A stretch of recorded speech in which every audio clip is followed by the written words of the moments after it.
Les triplés du millionnaire étaient aveugles jusqu'à ce que la vieille mendiante change tout. Le millionnaire a passé 3 ans à croire que ses triplés étaient piégés dans l'obscurité jusqu'à ce qu'une femme sans abri croise leur chemin et révèle une vérité que même ses médecins les plus riches cachaient. Quand les bandages ont été retirés, les filles n'ont pas couru vers leur père. Elles ont couru vers la mendiante qui avait sauvé leur vue. Avant de plonger dans l'histoire, faites-nous savoir dans les commentaires quelle heure il est et d'où vous regardez. Commençons. Les triplés sont nés dans un monde d'ombres bien avant de comprendre ce qu'étaient les ombres. 3 petites filles blondes, identiques, fragiles, enveloppées dans des couvertures d'hôpital, ont ouvert les yeux pour la première fois et n'ont rien vu. Elles ne suivaient pas la lumière. Elles ne tressaillaient pas au mouvement. Elles ne clignaient pas des yeux quand un médecin agitait un doigt devant elles. Le nom de famille Ai signifiait quelque chose dans la ville. Michael Ai possédait l'une des plus grandes entreprises technologiques de la région. Les gens pensaient que l'argent protégeait de la douleur. L'argent ne l'a pas protégé de cela. Chaque spécialiste qu'il engageait, grand neurologue pédiatrique, ophtalmologiste d'élite, consultants internationaux, lui disait la même chose. Dommage permanent du nerf optique, elles ne verront jamais. Le monde de Michael s'est effondré. Il avait été prêt à tout leur donner, école, tuteur, l'enfance qu'il n'avait jamais eue. Mais ce dont elles avaient le plus besoin, il ne pouvait pas l'acheter. Les filles sont devenues des bambins sans sens de l'orientation. Elles se cognaient contre les murs. Elles trébuchaient sur les jouets. Elles criaient chaque fois que leur monde changeait trop rapidement. Elles s'accrochaient aux vêtements de la nounou parce que sa voix était la seule boussole qu'elles comprenaient. Et Michael, malgré son amour pour elles plus féroce que tout au monde, les étouffait avec sa peur. Il installa des murs rembourrés. Il couvrit tous les bords tranchants. Il refusait de les sortir à moins que 2 adultes ne soient présents. Il mémorisait chaque cri, douleur, peur, faim, confusion, parce que leur visage ne pouvait rien lui dire. Il détestait que sa richesse pousse les gens à lui mentir. Il détestait que les meilleurs médecins refusent de prendre des risques. Il détestait que chaque soir, quand les triplés rampaient aveuglément sur ses genoux et touchaient son visage, elles le voyaient avec leurs mains au lieu de leurs yeux. Mais ce qu'il détestait le plus, c'était le sentiment que quelqu'un, quelque part, aurait pu les aider et ne l'avait tout simplement pas fait. Au coin de la 5e rue, à côté d'une pile de cartons et d'une vieille couverture, était assise une femme que la ville avait oubliée. Bonnet gris, manteau sombre et lourd, gants sans doigts, tresse grisonnante, peau marquée par les nuits froides et les années cruelles. Elle s'appelait docteur Helena Vance, bien que personne ne puisse deviner qu'elle était médecin. Avant de s'effondrer, les hôpitaux la faisaient venir de partout dans le pays pour opérer des nourrissons que les autres chirurgiens avaient trop peur de toucher. Elle a passé 2 décennies à sauver la vue d'enfants jusqu'à la nuit où elle a perdu sa propre famille. Son mari et sa fille ont été tués par un conducteur ivre. Helena a survécu physiquement à l'accident, mais son esprit ne s'est jamais remis. Elle a sombré, raté des audiences, perdu sa licence, perdu son emploi, cessé de payer son loyer, cessé de répondre aux appels de collègues, cessé de vouloir vivre dans un monde dont sa famille ne faisait plus partie. Elle s'est retrouvée dans la rue non pas par manque de compétences, mais parce qu'elle avait perdu espoir. Pourtant, les vieux instincts ne meurent jamais. Même assise sur le béton, elle remarquait chaque enfant qui passait. Le léger strabisme, le suivi oculaire inégal, le reflet dans les pupilles, les indices subtils que seul quelqu'un comme elle pouvait reconnaître. Mais elle ne s'attendait jamais à voir 3 filles identiques avec exactement le même reflet anormal. Ce matin-là, la nounou poussa les triplés devant elle comme d'habitude, essayant de les garder calmes alors qu'elle tendait la main vers des sons qu'elle ne pouvait pas voir. Helena ne faisait pas attention jusqu'à ce que la lumière du soleil frappe leurs yeux sous l'angle parfait, et elle se figea.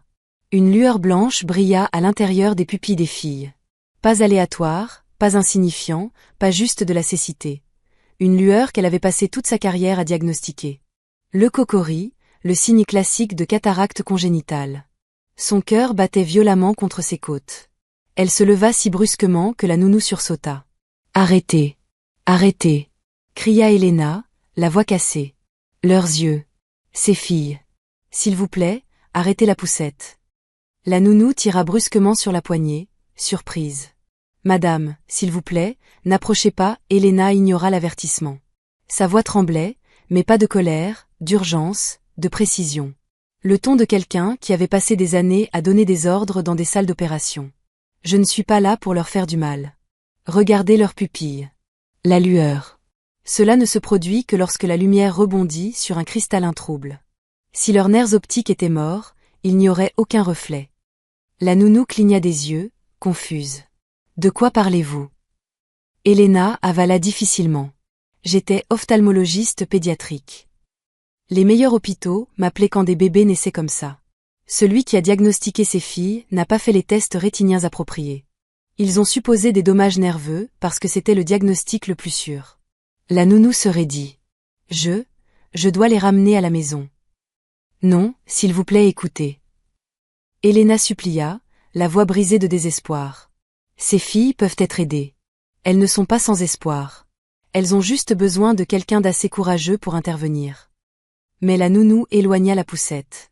Les mains tremblantes d'Elena tendirent impuissantes. Ne partez pas. Pas encore. Pas un autre enfant. Sa voix se brisa. Son passé transperçait ses mots. Elle avait perdu sa fille, mais elle n'allait pas perdre ces trois-là. Pas si elle pouvait aider. Plus tard ce jour-là, Michael descendit lui-même pour rencontrer la nounou à la voiture. Les trois filles s'agitaient, pleuraient, confuses, tendant la main vers le trottoir où Elena était toujours assise. Il remarqua que la nounou semblait secouée. Avant qu'il ne puisse demander pourquoi, Elena se leva à nouveau, ses yeux fixés sur les siens. La reconnaissance la frappa instantanément. « Michael Hay » murmura-t-elle sans réfléchir. Il plissa les yeux. « Est-ce que je vous connais ?»« Je sais, » dit-elle, le souffle court. « Mais je vous connais. Votre photo est accrochée sur le mur des donateurs à l'hôpital Saint-Ranata. Vous avez financé l'aile néonatale. » Michael se raidit. Ce n'était pas public. Pas de bavardage. Seul le personnel hospitalier ou les visiteurs le savaient. Elena s'approcha, non pas agressivement, mais avec la posture ferme d'un chirurgien. Vos filles, elles n'ont pas de dommages nerveux. La mâchoire de Michael se crispa. Ne parlez pas de mes enfants. Je le dois, dit Elena. Leurs pupilles reflètent la lumière. Les dommages du nerf optique ne reflètent pas. Quelqu'un les a mal diagnostiqués ou avait trop peur de les traiter. J'ai vu ça toute ma carrière. Les familles riches terrifient les chirurgiens. Ils choisissent le diagnostic qui ne nécessite pas de chirurgie, donc il n'y a aucun risque. Michael la fixa, stupéfait. Elena prit une respiration tremblante. Monsieur Hay, elles ont des cataractes congénitales. Elles ont besoin d'une chirurgie, et elles peuvent voir. Elles peuvent voir si quelqu'un essaie juste. L'une des triplées tendit soudain sa petite main vers la voix d'Elena. Michael avala difficilement, la gorge tremblante. Pour la première fois depuis leur naissance, il ressentit la plus faible étincelle d'espoir et le poids écrasant de la peur d'avoir échoué. Elena murmura, les larmes emplissant ses yeux. « S'il vous plaît, ne les laissez pas rester dans le noir. Pas quand elles n'ont pas à le faire. » Michael ne respirait pas. Son cœur battait douloureusement contre ses côtes. Il avait dépensé des millions pour essayer de sauver ses filles de l'obscurité. Pourtant, une femme assise sur le trottoir lui disait que les médecins en qui il avait confiance les avaient abandonnés. Il souleva l'une des triplées avec précaution. Ses petits doigts effleurèrent sa joue. Cherchant, toujours cherchant. Ses yeux vacillèrent vers la voix d'Elena, un mouvement de réponse directe, quelque chose qu'elle n'avait jamais fait auparavant. La voix de Michael se brisa. Pourquoi ? Pourquoi personne ne me l'a-t-il dit ? Elena baissa le regard. Parce que personne ne voulait opérer les bébés d'un milliardaire. Qu'est-ce que ça veut dire, bon sang ? S'emporta-t-il. Elle le regarda droit dans les yeux. Ça veut dire que si quelque chose tournait mal, même si ce n'était pas la faute du chirurgien, les médias exploseraient, les investisseurs paniqueraient, les conseils d'administration des hôpitaux s'effondreraient, les carrières se termineraient. Quand une famille riche est impliquée, la décision la plus sûre est de ne rien faire. Ces mots coupèrent plus profondément que n'importe quelle accusation. Vos filles ont été étiquetées irréversibles parce que ça protège l'hôpital, continua-t-elle. Pas parce que c'est vrai. Michael se sentit malade, trahi, utilisé. Il pensait que la richesse protégeait ses filles. Au lieu de cela, elle étouffait leur chance. Il agit rapidement. Montez dans la voiture, ordonna-t-il à la nounou, la voix tremblante. Nous allons à Saint-Ranata maintenant. Elena le fixa. Ils ne m'écouteront pas. Je ne suis plus rien. Vous êtes la seule que j'écoute, dit Michael sèchement. Vous avez commencé ça, vous le finissez. Saint-Ranata était tout ce dont Elena se souvenait. Couloir froid, sol poli, bébé souriant encadré, guéri par des chirurgies qu'elle avait autrefois effectuées. Elle se tenait là dans son manteau en lambeaux, se sentant comme un fantôme retournant dans sa vie d'avant. Au moment où ils entrèrent dans l'aile d'ophtalmologie pédiatrique, 2 médecins se précipitèrent. « Monsieur Hay, nous ne nous attendions pas. »« Non, » dit Michael, sa voix comme de l'acier. « Vous avez fichtrement raison que vous ne vous attendiez pas à moi. » Il pointa les triplés. Expliquez-moi comment ces enfants ont des nerfs optiques morts quand une femme assise dans la rue a vu des signes que vous avez ignorés. Les médecins échangèrent des regards paniqués. Elena s'avança, son ton retrouvant l'autorité qu'elle portait autrefois sans effort. Faites briller la lampe stylo. Faites-le. Un médecin hésita. La voix de Michael descendit dans un murmure dangereux. Faites ce qu'elle dit. Ils firent briller la lumière. Le reflet apparut instantanément, brillant, indéniable. Le jeune médecin se raidit. Le plus âgé expira brusquement, les épaules s'effondrant. Ils savaient tous les deux ce que cela signifiait. Michael attrapa le devant du manteau du médecin plus âgé. Vous m'avez dit qu'elles étaient aveugles pour toujours. L'homme avala. Monsieur Hay, la chirurgie est extrêmement délicate. Les nourrissons sont compliqués. Si quelque chose tournait mal. Si quelque chose tournait mal, coupa Elena durement. Vous perdriez des donateurs, votre réputation et votre siège au conseil. N'est-ce pas?